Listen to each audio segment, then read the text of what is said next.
All right, guys, welcome back. We're back on the mat discussing the three factors in which we were discussing earlier of the stretching components. This is my friend Andy. He's the manager of the gym that we're in right now. So, Andy, thanks for the use of your room here. And first, we've got Andy. He's got the foam pad, roll pad underneath him here. And he's just going to start out, as we were talking about releasing the muscle, he's going to just myofascially, is that a word? Release the muscles in that thoracic area of his back. And also, he's going to, since we're focusing right now for the video purpose on the right side, he's going to lean towards his right here a bit and go over the QL region of his back. It's basically where your kidney is for the people that are a bit less anatomical here. So I'm sure that probably feels nice and comforting there, especially with those big teeth on that rumble roller. So, okay, he's foam rolled a bit with the roller now. And I also brought a lacrosse ball. So, Andy, why don't you just show people real quick how you can use the lacrosse ball to do the same and actually get a bit more of a trigger point therapy within that specific area. So, unfortunately, the ball's kind of hidden right now. There you go. He pulls it up a bit. And basically, he's just going to find a knot and go up and down and more actually left and right, if you will, for like more of the cross-frictional massage of it. So basically what we want to do is we just want to see if we can release this area a bit before we attempt to stretch it, because it will be A, more effective, and B, a lot less painful during the stretching process for Andy.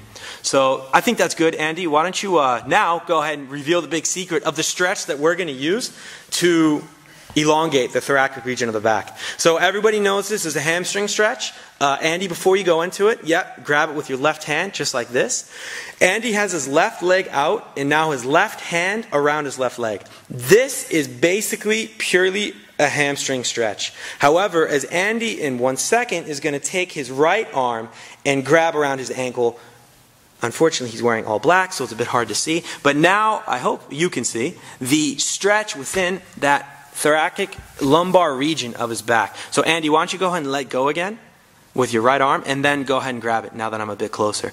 I think people can see the muscle come out. It becomes a bit tight as he's forcing himself to now not only grab the foot within a hamstring stretch, but this actually is medially rotating, which is now getting a greater stretch within this area. Now the other way in which I have people not only target the hamstring, but more the back, is we have them plantar flex at the foot. So as Andy's going to plantar flex, he's lucky and does not have shoes on. But if you think about the average tennis shoe that you would wear, your sole, as it comes down, is going to get wider. So when people grab here versus on the top of their toe, it allows for a greater stretch. As I show you my shoe, this would be a much easier area to grab as the shoe starts to become wider towards the bottom because of the sole. So it's actually harder to grab here than it would be to grab here. But it was Andy's lucky day and he forgot his fitness shoes, so he's doing it in his socks. So Andy, why don't you go ahead and as you plantar flex that foot, why don't you go ahead and externally rotate it a bit also, which now allows even a greater pull and a greater stretch, as you can even see in his tricep with the stretch there, that he's getting a complete stretch of that area here. Now, Andy, when your left hand is grabbing your left foot, I think you feel it in your hamstring, yeah? Yes. But what about when I then told you to take your right hand, not only grab around the sole of your foot, but then plantar flex and externally rotate, meaning turn the foot outwards a bit as he goes. What did you feel? I feel the stretching below the shoulder in the back area, so the latissimus. Okay. Which he's talking about this region right here. And I think I see most of the pain within the patients and the athletes and the clients here, which again was that thoracolumbar fascia area. Fascia being more of a connective tissue, which means it's wound much tighter and it's just a lot easier to get pissed off, unfortunately. So what do you feel in this region as you're plantar flexing that foot? Do you feel that you're starting to get kind of a loosening and almost a stretch of this area right there? Yes. Okay. Now, Andy is actually an athlete himself, as you can tell by his wonderful flexibility. But let's pretend not everybody is a complete stud like Andy, and they're a bit tighter. So as you can see, he automatically bent his leg, because you have to remember why everybody knows this is a hamstring stretch. We are not using this to stretch the hamstring. We are using it to stretch this region of the back. So as Andy's knee is bent, you can still plantar flex that foot, and you can still externally rotate that ankle a bit, which is still going to stretch that area right there. Now, Andy, obviously your hamstring is not it's not being stretched anymore. But what about that region in your back? Do you still feel? It's the same feeling. It's the same feeling, huh? So at first you might feel something funny and you might think I'm crazy and this doesn't work at all. But once you become comfortable with bending that knee and still learning how to stretch this area, you will realize that having that knee straight is not needed for the portion of this stretch. It's only needed if you want to also stretch your hamstring at the same time. And by having that leg out, just a quick note, that also locks the hip from allowing it to turn in with it by having this base placed down on the ground. So, okay, and then let's go over one more way. We've got the towel here. This is, I guess, a more effective way. This is continuing to stretch the hamstring.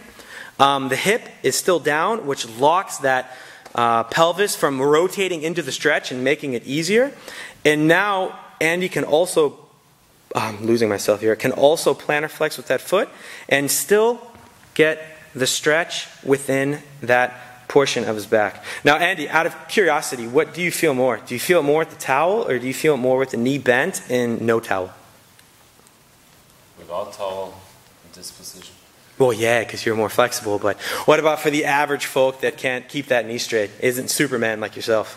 I think it's more in the back area. Yeah, okay. And you're also getting the elongation of the hamstring, which again connects to the same portion which the lower back muscles originate from. So this is kind of important because you're getting a dual stretch, but if this is a bit too painful or a bit too difficult for you, you can always bend that knee and just really focus on that, whoop, there we are, thoracic region of the back. So again, basically, everybody knows this as a hamstring stretch. However, I have used it with top 10 tennis players in the world, professional baseball players, all the way to my mother and grandmother in order to open up this area of their back. So, point of these two videos is don't see this as a hamstring stretch only. This is a fantastic and extremely effective way to lengthen up that QL region, excuse me, thoracolumbar fascia and the latissimus dorsi, which causes pain,